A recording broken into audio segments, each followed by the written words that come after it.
Employee mindset versus business mindset. Actually, may matututunan ka naman talaga sa pagiging empleyado kasi naging empleyado din ako eh. Alam mo ba kung ano 'yon? Unang-una, disiplina. Kasi syempre, 'di ba? Papapasukin ka ng boss mo umaga, 'di ba? Kailangan may oras ka. Pangalawa, proseso.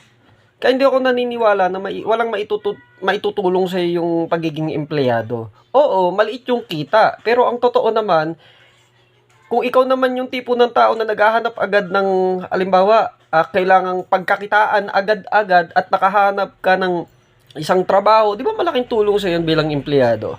So, yan, di ba? Ngayon, halimbawa, kinukulang ka na ng expenses mo or alam mo yun, medyo kinukulang kasi may pamilya ka, ikaw rin naman yung makakaisip kung halimbawa, time na ba para magdagdag ka ng hanap buhay mo or negosyo. So, para sa akin, hindi naman dapat kailangan ikumpara yung empleyado tsaka negosyo or employment sa business. Kasi nga, pwedeng magkadugtong din yan di ba? Galing dun sa pagiging empleyado, nakaisip ng idea.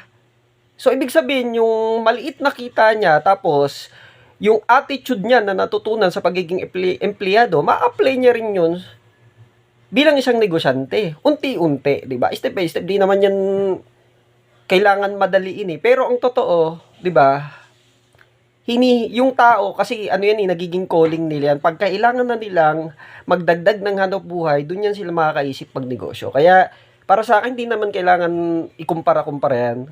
Nandyan lang yan sa tinatawag na proseso.